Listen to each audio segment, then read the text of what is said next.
Il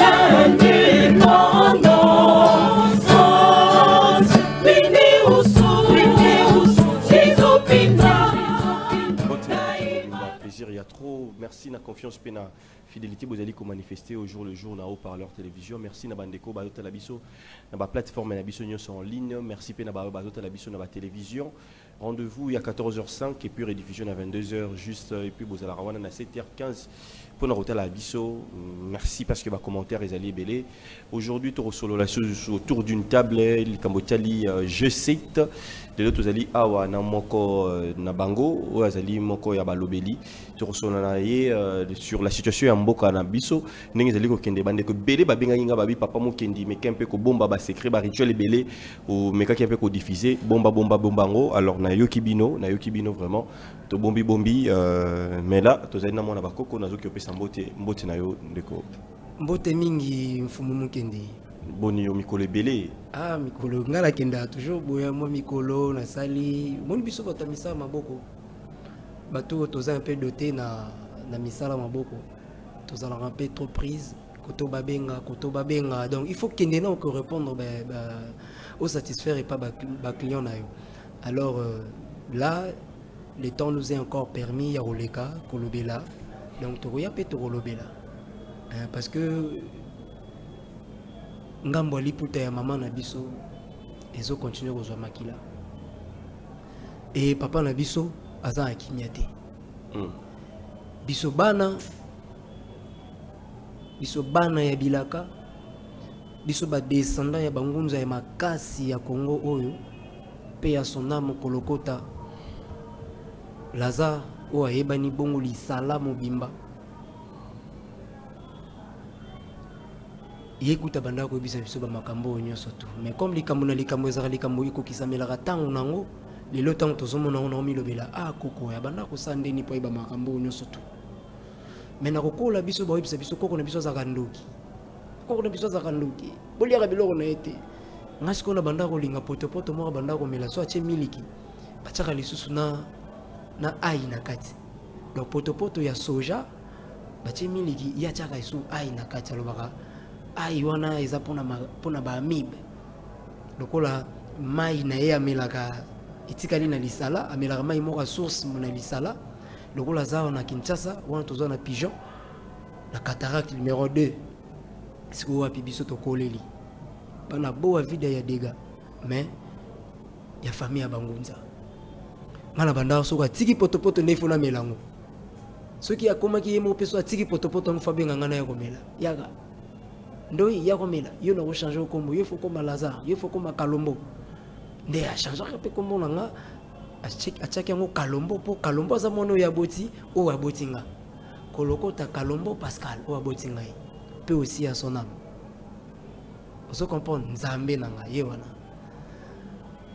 donc kokola to komi ko comprendre ba makambo o siko to tala ko banda ko lubango kala bino bokomona makambo wana dernièrement kaka poko kwa kufi année passée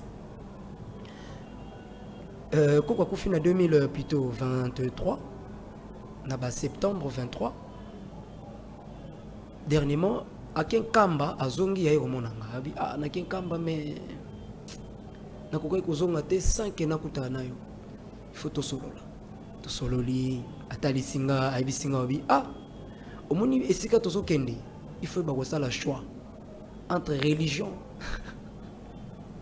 na kozala libre na esprit ngana obi on koko aibi koko na Itaga sur Belgica koko place Itaga ezaki référence familiale place to koko mela si bien que parcelle PCT kamaki ezaki ya tata mwasi nanga que je salue en passant tata mwasi José Botende donc babotende na tout baza botende azali leki ya kolokota donc babotama botende kolokota na Mendela bango tu wana famille moko papa moko mama moko alors le kolokota ke sala e foyer botende ke sala e foyer mais biso nyonso tout makila moko donc de cela tango ayebisinga eloko wana na ke na fandinga mo pe na sali ba analyse na bino koko ebisinga na sala choix nga nazongi suna tunda me yo shoni osaleli nga habité yo na ko saelo choite yo zanga ngana za yo nde faut bima na esiko ozali ndepe na bima na esika na zali mo bimba donc na bima nde sikoyo na bimisa âme nanga derrière les églises vous comprenez na lobité que christianisme nani et consort non na bimisa âme nanga derrière les églises nde naza pona koma o na d'ailleurs qui ne soit église té ko ça nini ko sambela nzambe ndenge ba congolais baloba kasi nzambe nde ngai te kasi papa moko o azalaki mutu ya suka wana na pesi kulutu nanga dadimbane mbote esika azali kulutu dadimbane alobaka eloko moko abi soki nga nazalaka na époque ya papa diangenda ke nazalaka mundimi natala makambo o papa diangenda banda koloba menga leo nenga naza terrible c'est-à-dire papa diangenda azala ntino ya suka oyo ekosanukisa bato na badimension mo na génération na ye mais papa dadimbane baoleka na bacentre d'accueil wana malobe eloba na kati ya bacentre d'accueil yana ba modèle ke non mutu azali nzambe ali yo zolukela nga nzambe ni onga na okeluka na église. Vous comprenez? Na okeluka nzambe nini na église ponga papa denge ndalobi Moïse azalaki nzambe ya Aaron na Milam na Aaron bango bazalaki banzambe ya bana ya Israël parce que Aaron na Milam bango zo maloba ye makambo epai ya Moïse pona koyebisa bana ya Israël et Moïse ya zo epai ya nzambe si bien que babiloko na tout nga mona bakoko na bina existate. Voilà, d'habitude tout ça la coutume émission il faut monter se présenter na ba bio na ba ouais na se présenter lisusu na kombo ya Yann Bayangambi mona bakoko o yebi donc maître plein donc oui na bitumba maître 3 dan oye na bwanya naza oye na kindoki toloki oye na makambo nao okuti makambo nanga nga kombo nanga bayangambi ezali rivière munene ya Yangambi euti likolo kuna epa na biso bato likolo ekokita na fleuve Congo uzana rando na bato uzana rando na bato teo rando te kasuba basengi présentation apparemment ndego yeli parce que présentation pour on a lobby to bien ozoyeba déjà que ba bombelo ba cartouche bazoni nga ba bambo ba cartouche mikolo mukendi dernièrement na ote ko zo ba cartouche dernièrement pendant nos avec ba cartouche pour présentation na yo tout ça non mais qui mettre plein comme Kobima tout ça ozo paniquer nini yo na paniquer yo beta rabat ba vérité mais na ki ça il faut pas beta ou ba vérité mais la vérité est têtue la vérité ezalaka bombe moko ba retardera ngote beaucoup qui tarder bombe wana ya vérité fin l'air ekobima après bozi la ba répercussion ya ba regret na suka que tu regretter na ndenge il faut yete mutakoka koloba mambo tu regretter na ndenge non ayez vos apaisements avant boye ba koloba ba vérité. Voilà, j'ai une question vous allez na kokolo na yo très proche il y a la famille kimbangiste na habité au cause la pemene ya papa kianga nous avons mon appel autorité pe ko yape mingi na nkamba. Parlons d'abord de la situation actuelle Torolo Banini en tant que moko approche moko ba koli na nkamba.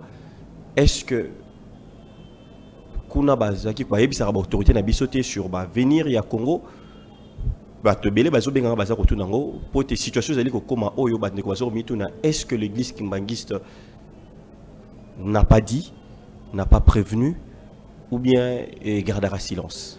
Merci Fumomo Kendi. Au moni église kimbangiste. Ba continuons surtout ba yaka na église kimbangiste comme on a papa kiangani. Papa on a respectaka ebele na kansa depuis na leka na mission depuis na banda ko leka na émission il y a de cela ceux qui muke 5 ans. Vu que baninga musope babandi moi c'est otala bango otala que oui il faut mutalo ba parce que tous en état de droit. Ningi papa moko nzamboka na bige papa na ngana no azana kimia te mena oya oloba pe mamba papa. Parlons d'abord sur ce qui concerne ta question. Situation actuelle n'engeza ko se passer na mboka na biso. Vu ba autorité o bayaka na nkamba. sous prétexte ya koya koluka kimia to koya kosenga lisungi epa ya papa kiangani bayaka epa ya papa kiangani bayaka na église kimbangiste mais apparemment bayaka nanu koluka pe on dirait lobiko wa Congo te parce que lobiko wa Congo na kimbangisme eza na nzembo mo bayembaka mabota nyonso bakomata na Yerusalemi koluka ngai kimbangu. C'est-à-dire ezo koma na sens que ya batona ba koya koluka kimbangu pona koya koluka kimia quelque part parce que to moni yango na miso voire même bakonzi ya mboka numéro 1 ya mboka oya zalaki papa Kabila na zala même garde de corps ya papa Kabila Joseph Kabange l'air azala ayaka na kamba akutaka papa Fumambanza nazala mona muke na lata tenue nazala na kendelo nazala garde na escorte na ye tozomata poto ke matadi komonoma nazala parmi ba garde bano bazana ceinture nazala entre 3e ou 4e personne pour azala liboso na master na nga tolata ba tenue tozala wana ozo comprendre to mona ba makambo ya ndenge na ndenge pona koya koluka kimia to mona ba autorité ya ndenge na ndenge misu bazoya koluka kimvoama. C'est-à-dire quoi? Pendant les élections Mukendi a postulé à moni place mosusu te bi kenga na rozwa masse oya bato bakokoiso ba voter nga penza elike ezali na rozwa ozo comprendre Mukendi mati penkamba asoluna papa na ilikanisi nini Mukendi le mateli nango kekeluka papa ezapo maloba ya papa bandimile ba komona ye ba juger maman ke lokwa ye komona papa akomi mutu na biso. Donc tant on a se retrouver na urne tant on a mona boye Mukendi za 17 na voter 17 pour Mukendi ya ki DG pa na biso ozo comprendre. À la base bato wana tout à l'exception ya mokonza mboka ko bana ba député ba ministre bato wana tout mutayani peta musuko luka lobi kwa Congo te bato bayar na bango luka ba oya bango personnel so baziongo bakei et puis ça les maka papa sera bango pour déjà so ba peso valoyer ou fandi na tribune na papa aussi visibilité na moi de tête ngombe no oya nango na mama loba no suka lo oya nango eleki nango pe papa bon on se comprend.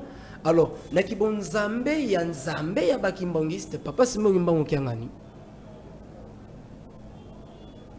aropesa yo koluka aropesa yo koluka na bandela na kibonzambe ya bakimbangiste papa simo kimbango kiangani donc bato bakinda kuna bazwa ke lo baluka aropesa yo koluka parce que jusqu'à preuve de contraire papa simo kimbango kiangani azan nzambe ya bakimbangiste mutako boya ngozati donc azana makambo pour kimbangiste moko to yo kolongola ye makanisi keno papa kimbango azan nzambe te azan molimo musantu te bobe bana bana lelo tilobi nasi bo kabono que de poisson.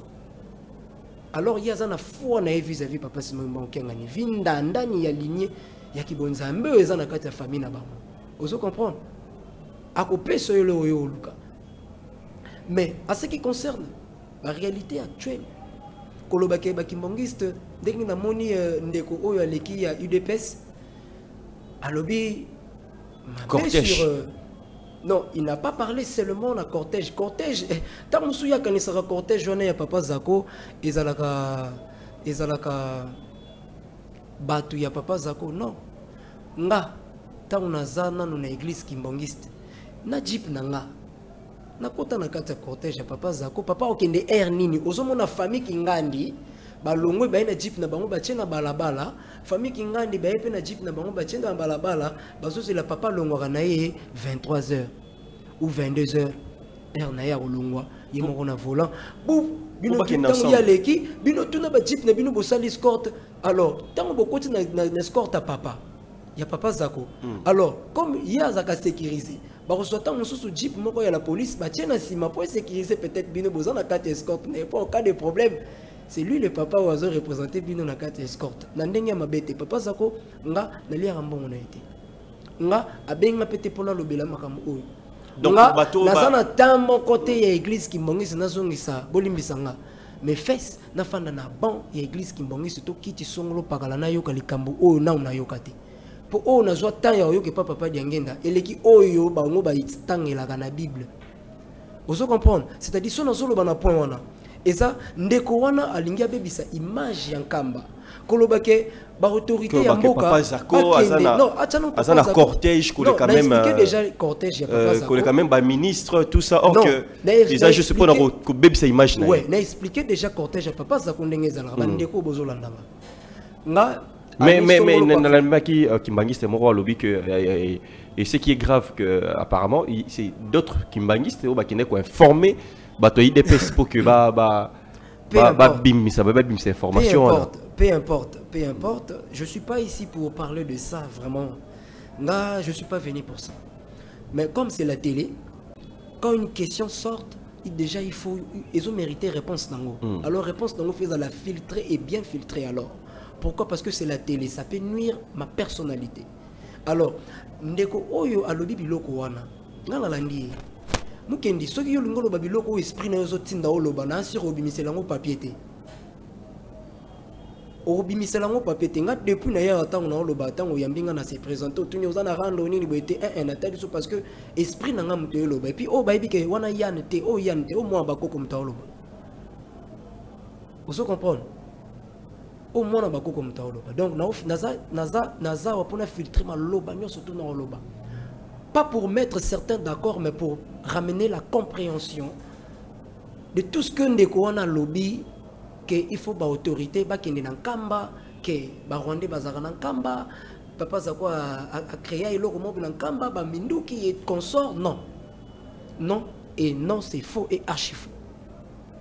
Naza tepo que naza mwana bango ya kala que naza peut-être approprié à répondre na bamakambo wana non mais na linginde te bobebisa image ya Nkamba pour ceux qui bongo na kati ceux qui bongo mokonzi nini autorité nini akenda Nkamba mokonzi moko président le garant de la nation Papa Fachi akenda Nkamba sortie présidentielle ezalaka déjà na service oyo spéciaux et bimare comme liboso sur le lieu pour lancer l'inspection pour mukonzazo ya wanati mukonzi mtawa ya wanati nini bato service spécial nanu babenga mukonzi mboka te ba bisete ke ko chama kolo awate terrain ezaka miné eza ba Rwandais eza boyele kinaye asala awa boye bazala boy non eza ba service eux eza contrôlé jusqu'à preuve de contraire na gouvernement ce qui gouvernement lingi et dévaliser ceinture à sécurité surtout ya Papa Zako ils sont libres à le faire.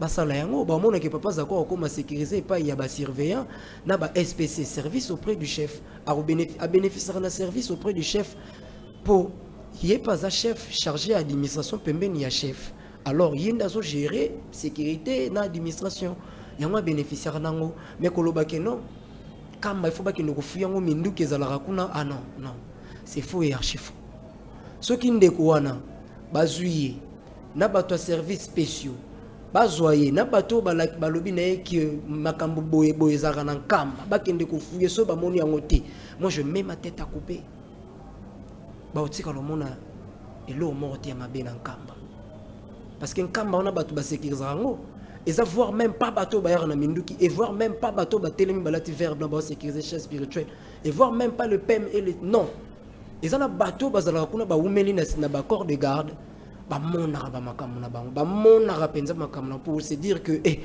awa pendo biso mto kanisa tozo sécuriser mais nzoka biso nde ba sécuriser biso c'est une ville sainte et ça terre sainte mais ça te Jérusalem Nkamba Nouvelle Jérusalem on est ba prénom na linga te komela. Voilà, on avance. Parlons maintenant de la Kambotali G7. G7 est nini. Boni G7 est ok nini ça bien, boza bien to ils nini. Communication déjà regroupée ça na bande konyo surtout ba o bataka ki makasi. G7 ezali lisanga ya bangunza. Ngunza nyonso to abiangami na G7 eponi ekolo te eponi mutu te nakanisa hier ou avant-hier bayambaki président ya la jeunesse ya communauté Masambokili apeseli lindusa ya G7 na siri fungoli bato mwa mutu nakanisa boyambaki Papa Chikeva Mbutamananga papa Mfumumbenza bapeselaki l'indusa ya G7. Alors G7 biso ba oyo to leka to lela to sangana. Alors comme likamuna likambo ko kisamelaka tango nango sengaka ndenge balobaka le temps est le meilleur allié de la vérité. Alors temps est kokisami pour G7 abima asala musala na ye. Alors eza bangunza oyo ya blague te. Eza bangunza oyo te ya atie musapi na mai abimiseli biso boye musapi ezaka na mai. Atie musapi na mai abimisi musapi lokwa musapi ane wuti na kati ya mercure. Ezata litanga mote ya mercure. C'est-à-dire ngunza wana aza na communication na mai wana. C'est-à-dire ngunza wana aza na communication na mote wana. Ngunza wana aza na communication na mupepe wana. Ngunza wana aza na communication na sol wana na mabele. Vous comprenez? Alors je sais si bien que bureau est dans nos provisoire ou bomoni wana ou yambamaki provisoirement ndenge boyambaki fumu chikeva na bandeko bureau est provisoire parce que G7 et pour na kosalisa bangunza blague te et pour na kosolola buzoba pété na bakonza mboka. Vu la situation actuelle eza koleka na mboka na biso ba guerre et tout, G7 mwana oyo angulumi nanu te abimi mbala moko azotambola na minu pe alobi nde G7 ndenge nini.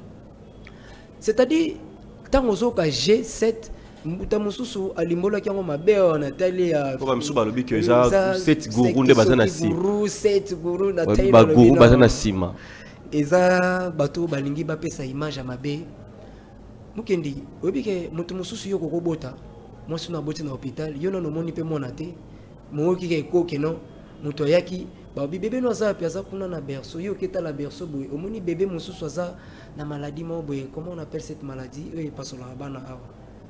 Muto ya tel obi, amoni no nukutu te, bien que bébé mo kendi pas za pembe o pe mutani, ya akpandisa ngomba mo ke mona mo kendi kutu tika, ana maladie wana te.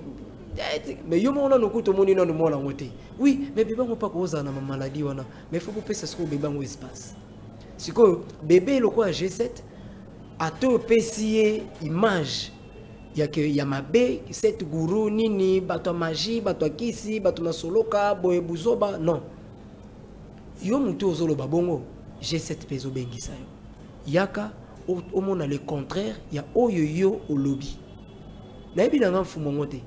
Nayoka ki kaka aya G7 bengi nga en tant que moko ya membre ya G7 na kombo ya mona bakoko na bengi aussi yo yaka oya ko mona le contraire ya oyo yo au lobby parce que G7 eza wana te. G7 image o bozo mona nango bato bazoya eza image o eza na kati te o eza na kati za mususu boya bo mona nde parce que koyoka na musika koloba banini koleka toloba Tokoleka Torobanda Koleka Koloba, vu action du Kambobo G7 à Salaki, à Kitaki sur le terrain sur telle situation, à chaque intervention sur Bakunzamboka, Babing Saki pour les Kambobo. Vous comprenez? Ndebiso Toya Potoloba sur G7. Il y a ma bête, il y a ma lame. Voilà, nous monnaie d'abord parce que question vous acquis marché Salemaki. Tout le monde a plein de robots. Salaki, qu'est-ce qui s'était passé au fait? Ouais, Salaki, le coup là, dans le moment où on marche, Bandeko Salema, Bandeko Mususu, Bima, tout le monde qui va mangombe belé, Salaki va marche, église de réveil, Salaki va marche, bato belé, Yambama qui peine à étendre inene, étendre ike, Baloba qui est singlé, Koloba. Alors, je sais que tant aussi qu'à Sanganaki, Azanaki maman comme il balétait, il y a pour partager ma wana Bandeko Nabiso, Bazana na Est, il fallait quand même tout ça la marche. Toko mape na point moko boye to saka et pas ya bakoko na biso na cirque et salemaki de salemaki donc banane bazalaki wana zaki ensemble banane to zalaki fumuchike bazalaki wana fumumbenza zalaki ba chef spirituel ya ba mangomba ebele bazalaki alors to zalaki penze belé et répondaki bakonza mboka pe ba monaki bandeko o misusu ba critiquer G7 avant Kebima. Non, mais est-ce que Barosala a toujours le bienvenu? En fait, Oui, G7 déjà bon G7, juste déjà na idée na bino mais bango déjà ba critiquer. En fait na G7 eza amour. G7 eza kintoadi. Ozo comprendre et loko ezo sangisa bato. Et comme na niveau ya ko sangisa bato. Kasi ezongisi biso na esika bakoko na biso balingaka tozalela te. Tozana kintoadi, tozana ezongisi biso pe esika oyo mutu nyonso to abengaka alobaka alingaka ke non un jour bambuta basa bangunza basangana. Kasi yango wana nde G7. Ozo comprendre. Donc ti na ndenge to lingaki G7 koma bongo eza que to lingaki penza ke G7 ezalela ndenge eza sikoyo kintoadi za bangunza esangana po epesa force moko. Alors ba oyo bazo ndenge olobi ke non soki bafingaki G7 akolinga ko intégrer bango oui po olobi tango mosusu likambo zaki na maîtrise nango te na kombo ya G7 ngai mona bakoko na pardonner mutu tout ou alobi mabe sur G7 ona na comité ona na ye komona te ponga pe nazana bato musu ba ko benganga oke kuna ko sala nini oke kuna ko luka nini bazapo to moni yo kuna to moni yo na bi oh mais non tout solo la donc c'est que campagne ya kobundisa G7 eza ya mabe ya osa ba jeté.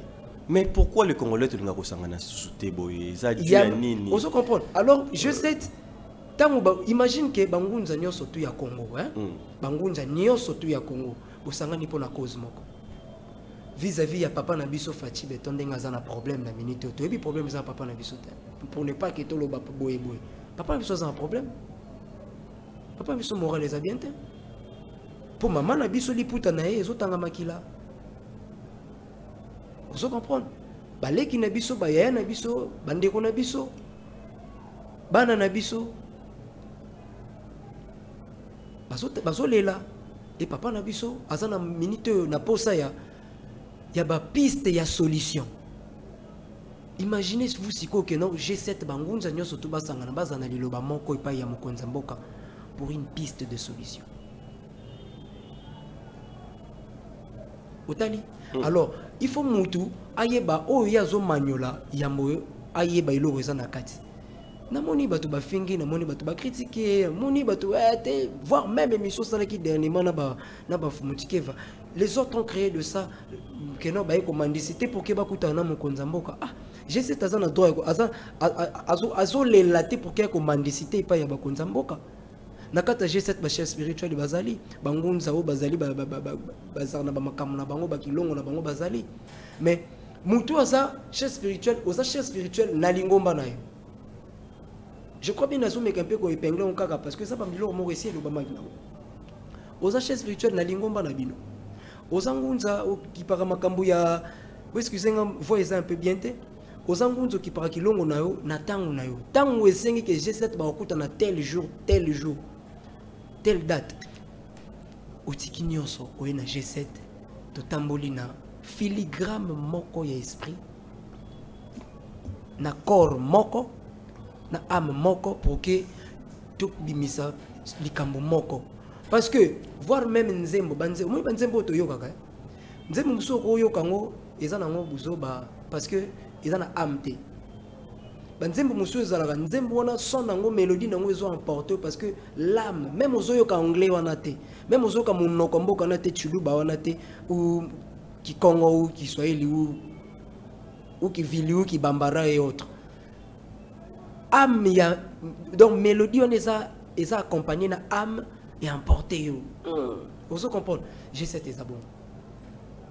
Ce qui âme nango yo comprendre nango na noté mélodie oyo zo kalibanda eza yango te. Yaka kota na kati wana o comprendre que filigrane d'esprit ya G7 eza ya lisanga jusqu'à preuve du contraire. Ponga mwana bakoko na ndima ko intégrer na G7. Mutu ya bwanya que je suis. So na ye wana yeba ke ta una fandi ba onde d'esprit na ngai fikota na cerveau ya mutu nyonso na lukeloko na ngo posa na okota na oya mukende na tala na bi à s'intégrer na biso mais c'est quoi pourquoi ye azaka boye ye aza pona nini apport na ye pa na biso eza nini ta una koti tango ba ko peso pe maloba nga na ko filtrer maloba na yo tango to bando fanda nga na oyeba mutu na mutu voir même réunion asuka nazaki bongo natambwisaki milimo na ngana kati ya mutu nyonso esprit na ngana kati ya mutu nyonso na suka pe na fandi na raisonner na bi tofanda isu tokosolola ozo comprendre nga mona mi lobe non ezokende malamu mais tokofanda isu tokosolola.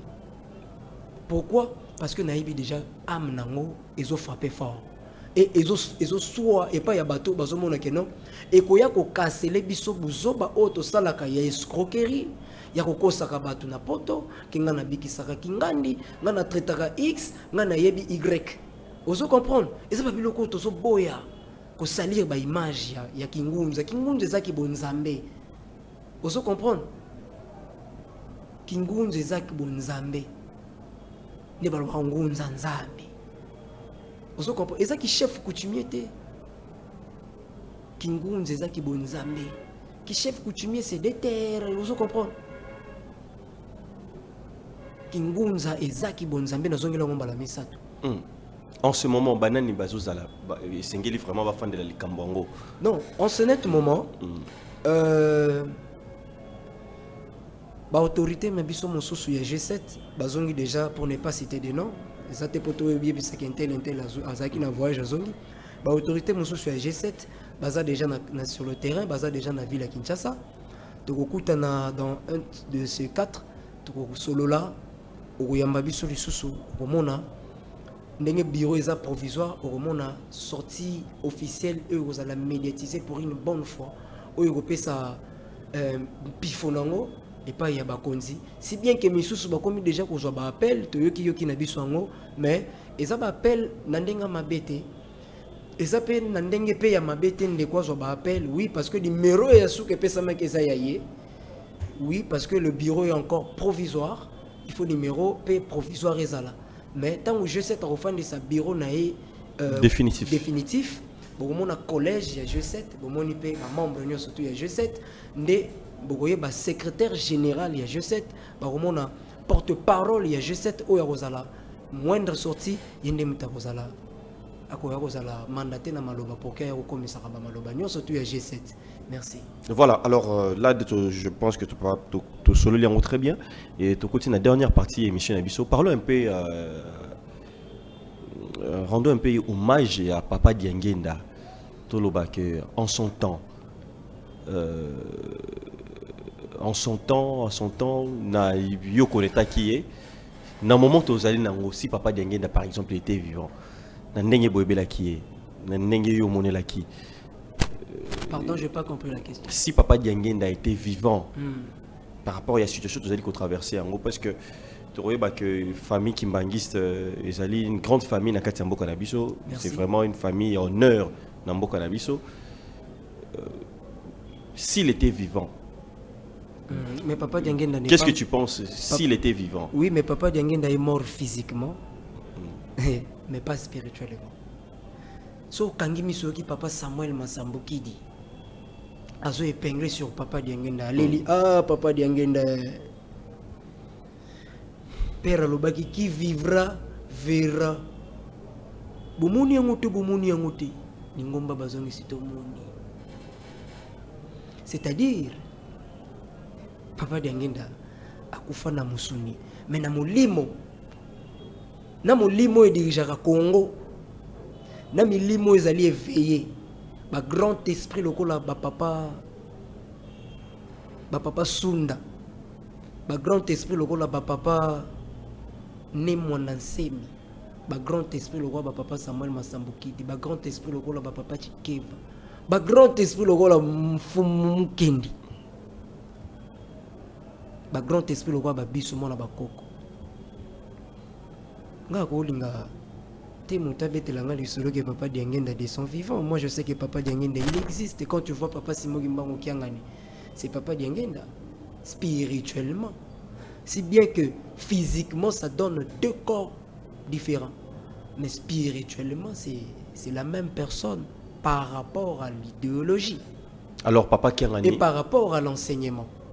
Alors Papa Kiangani par rapport à Papa Diangenda par rapport à la question alors Papa Kiangani aza d'accord na makambo eza koleka ezo sala epasi alors dans ma propos na encore récemment alobaki que oui ceux qui moi na lingi ya Simba moto mais oui Sika ya Simba peut-être moto mais apparemment c'est comme s'il prophétisait déjà que moto ezopela déjà dans ton commune à Souka. Il a même meka qui un peu la quand même bandi mikalinga kende nae oyo lingombe gangaki. Oui, mais omoni kolobana ko kende. Papa Diangue n'a pas le bas au kende. Batu balela na o kende, mais na o kende kasi na nzoto ote. Achebino susu na 2 points de mesure azo kende mais na nzoto ote. Vous comprenez? Donc papa qui a un hilaire à l'obézo kende, moi ça va pas m'étonner parce que le corps est éphémère. Oh nakibonzambe, biso tout obi que le corps est éphémère. Mais papa qui a un kende physiquement, mais na molimo oya kozala na yimuta ko représenter papa qui a ngani. Point barre. Yepé tango romona mboka ezopela a ko prophétiser sur mboka, a roloba sur mboka s'il faut prier pour le pays, a rolela pour mboka. Ndenge ba tunyo surtout bazolela. Mais kozela ke papa qui a ngani ko sala plus que oh batu bazo zélande té bon té parce que et ça quand même pays mokonza mboka zali ba moto na moto faut ça la à respecter attribution na et ça na ba attribution peut-être ya papa qui a ngani lo bakete non président Fati zala un peu à gauche ngas konde bon non pour na ki bonzambe ndenge azali nzambe azali pe nzambe ya barwande vrai ou faux parce que nzambe ya kozala na divergence papa qui a ngani azali pe nzambe ya barwande oui ce qu'azali nzambe azali pe nzambe ya barwande. Donc Kagame azali pe mwana na ye ya papa qui a ngani mais so papa qui a ngani Kagame faut ya nkamba akoyamba ye soki Kagame faut ya nkamba omoni même eloko basala rake oh bakesa la dialogue te yoka na silisa bakesa la dialogue bakesa la dialogue na Afrique du Sud président Afrique du Sud yemoko master na bino président afai na katikati président Fachi président Kagame mais non ba quand même na nkamba pe. Peut-être ils ont plus de solution. Mais quand même, dans Kambapé. Parce que bon, mon papa qui a gagné, mais toi, vous avez papa qui a gagné. Et vous avez dit qu'on répond au bango, à Ocha bango tout. À Ocha les salés qui est si canaé, à Ocha les sapés et si canaé. Les qui ont respecté les limites naé, il n'y a pas respecté les limites.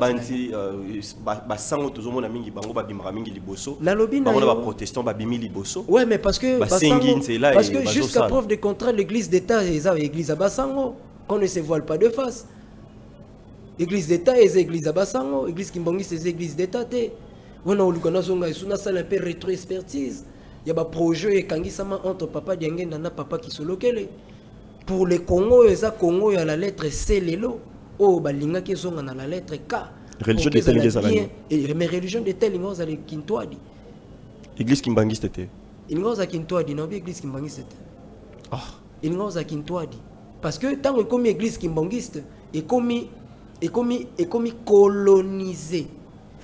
Parce que l'église kimbangiste est bimine à 59. Là, le Congo est une indépendance. Le 24 janvier 1959. Vous comprenez? Babandi ba démarche na 1957, na 1958, papa qui sur lequel a rassemblé ba document. L'État a coupé sa bango liberté de culte en 1959 le 24 janvier. Mais avant c'est là. Avant c'est là. Papa qui se lequel yende mutabande ko chapeauté l'administration. Il y a état colonial belge. D'où papa qui se lequel il ne lui manquait pas yakosala de façon que petit frère nanga mutu aibi makamuto so sala nga lokwa naza côté nazo gérer ma administration nga pe nazo chapeauté na bako nga pe nazo simba boy balumumba banani ba chombe ba vient ba père na tout. Je te dis sous le pied ya papa qui se lequel. Parce que Congo est alors na mbongo te. Ko senga indépendance senga mbongo. C'est-à-dire to sombande to donc ça la lit bo senga rapé mbongo. Lit pe senga mbongo to senga donc ba senga ka biso mbongo pas mettre croqué. Ndembongo. Il fallait un avocat pour faire sa paix dossier en bien. Il fallait un avocat mbongo pe papa qui sur lequel organiser nyonso. Même nazolo ba même bateau ba sala ba émission ba je connais le Congo ba yango peut-être te bas global on ba ndenge mo na landa ngope abima na marche papa qui sur lequel abima na 94 300 voix oh ba voter comme qui comme président oh abimi élu donc parti na bango te longi yende muti chapeauté alors tant on a préparé à tier papa Joseph Kasavubu muntu na ye a tier vous comprenez tout en espérant que mukanda otokopesa ye tango akosala discours tango akokoma na ici parce que déjà tozwi yango topesi mbongo na biso tango akokoma na partie ya église d'état kintwani ozo comprendre ye azwa papier akotisa na bako mususu abimisa papier mususu bapesa ye alobi oyo esengelaki aloba te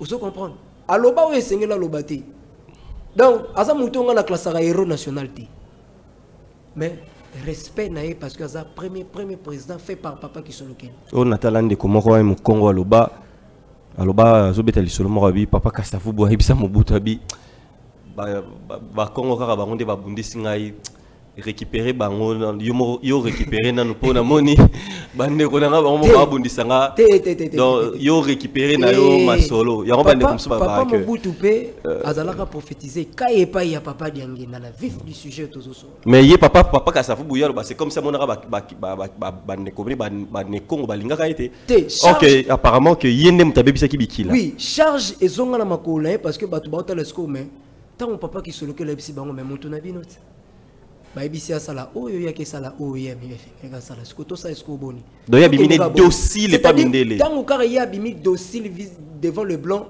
c'est-à-dire en fait to se reconduire sous l'esclavagisme alors que tozole là to saki na point ya ko bimande pena na esclavagisme ngo donc surtout comment so ba masolo nde ba mso bazole la musée mutamemi biso na ba situation mais surtout bani ko zonga to comprendre que ça commence déjà dès le départ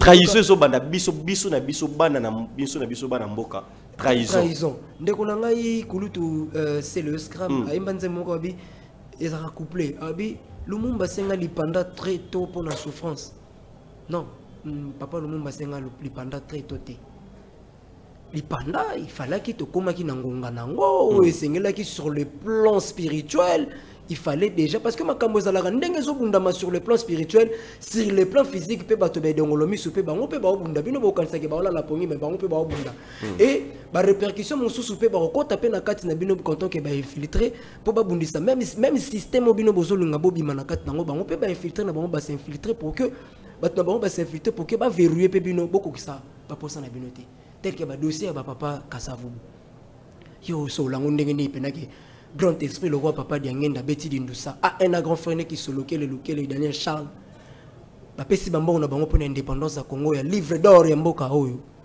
mbongo ya bango oso comprendre mo continue mo terre yo quoi contredit onga na oloba d'ailleurs tant na oloba na lati liputa mama Congo na lati 4 cons ya liputa kimbango ya Congo actuellement na yango oso comprendre mais ça fait mal ceux qui sikoyo cette famille mais est-ce que ba yoke la rabango abima kakabou a changé discours. Oui, mais ce qui est que est-ce que Bayo que la rabango? Oui, Bayo que la rabango. Mais ils ont que ndenge na ocho biso que ils habitumba libanda bitumba nakati. Ils habitumba molimo bitumba libanda bitumba nakati. Sur ce G7, même papa Simogi Mbango Kiangani, bana ba poste na G7, voire même en tant que conseiller spirituel, conseiller en matière spirituelle nakati ya G7, papa Simogi Mbango Kiangani. Nani robo yango? Même papa Samuel Massamuki d'Auzanango, d'accord. Même papa Fumotike d'Auzanango, d'accord. Même honorable Norbert Yamba d'Auzanango, d'accord. Même Okonzambo papa Fati Beton d'Auzanango, d'accord. Parce que c'est quelqu'un oyo azo asimbi milimo ya bato. Atambusaka milimo ya bato. Siko poazwa G7 milimo eza compté de doigts. Alors derrière yango eza bato pe ba dirijaka pe ba institution religieuse na bango. Tel que papa Tike. Allez, je suis conseiller en matière spirituelle en tant que papa Simon Gimba Okiangani. Mutarobo yango rozalate. Ozo comprendre. Bam baluke la G7 ba hein ba madusute le rôle la puku ya tonga kinda kuna li CCK ya papa Diangenda. Moi je crois bien on dirait na osu ki samaloba na lycée wana. Papa Diangenda loba boy. Mbutamoto tutu atongi yo ya yendaku. Tutu eza puku. Zamba esobe etumbami. Esobe yango loko etumbami. Pourquoi ebesika tonga kinda kunae ae akoti na kati ndaku nae. Mbuta mutu vipere. Akimi ya epe epaka esobe za kotumbama akoti na kati ya libulu atala boye mbuta mutu tutu aza na kati ya libulu abi bon awa toyena no mambo agressif te toyena no kobatama tozela na okuna esila na okipe makambo mbuta moto tutu na sima tutu place azalaki abandi kolenga po oyo akotiona leki na makasi mbuta mutu ligorodo ye wana pe mbangu na kati ya même libulu ba se retrouver trois espèces puku mukolo ndaku vipère na ligorodo mbuta mutu tutu abandi ko regretter eloko mona ndaku na ngana tongaki ata porte moko boye soki na tonga ata fenêtre moko boye mena minto na ngana tika bango na kota na ngana na bimana kende ligorodo pa lobi ngana kufa na maite et plutôt nga soki kaka mbule si na ko sauter kaka moto si na ko sauter kaka ba mona bima mbule betaka te ebeti tango mbule bandi mai bandi ko kotela bango ligorodo ya ko kufa na maite mais kasi esala ige bango nyonso bakufi na kati ya lidusu moko pona ni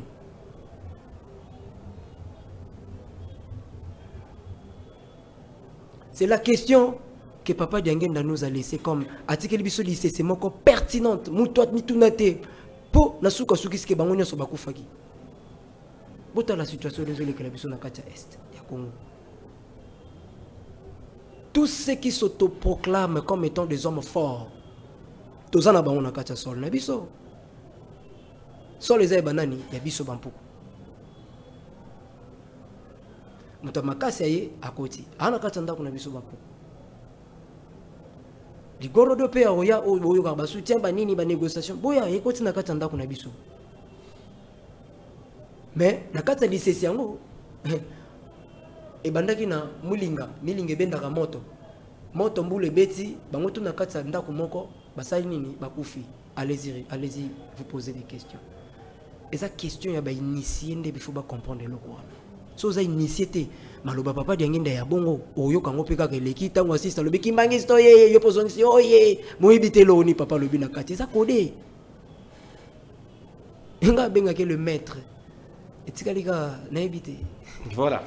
Merci Sani fini pour la lelo. Merci na bande nyonso botala ak biso ebele na échange oyo solennel tozaki nango entre wana mona bakoko je pense que tout le monde en a les sous au plus vite et sengo que badeko ce bazar au sangana boy même badeko bazotala ngai ba benga biso ebele papa mokindi na posa bandeko na bakosangana basangana basala likamoko ya bien pour na mboka na biso po tant bazotala boy sala bango pasi ça la bango pasi ndenge tobungi et ba retomber donc ba o bazo ko comprendre ba sali libulu na ba rôle la bampoko malheureusement ba o bazo ko comprendre te ba oya ko bata masko na libulu ngotango ko yinda voilà alors libulu o kozongisi nazaki ko lobela bino bozomo na mutu mabe voilà o pusenga ndena pe sa réponse nango pour ne pas laisser tant to so bele la bino to so senga bino boyo kabiso bozomo na mabe c'est quoi pour beaucoup fouetter na kati ya libulu moko il faut ni faut boza na amour faut boza na lisanga boza na liloba moko boza na kanisi moko et bomisi bango na kati na po oyo zo bulele muninga o pas zo bulele muninga ye ko zo bulele kesuke sili na funa dame o komina esikango merci o pas zo bulele pe suke sili nga funa sauter mais mukolo palema je te dis voir même na kati G7 voir même na kati G7 ceux qui bateau bazo kota na kati G7 ba o bazo biso mo tozo banda G7 o pe ba ko se comprendre te ba ko suka na kati libulu atutu alors ba kabona na o le ba kabona na queue de poisson libulu rosipa to yo ka pe ngo pe lisute Martin mingi merci na ingénieur Isha ingénieur Elo ba ingénieur na biso nyonso équipe technique ba sali qui peut voir sur biso boye merci ba numéros allez afficher bonne continuité des programmes na haut-parleur bo s'abonner massivement ba batal rabiso na ba réseaux sociaux na biso quant à moi je vous dis bye bye et bo aimer ba vidéo une manière ya protéger rabiso contre batak et je vous dis au prochain numéro merci d'inviter merci bye bye bye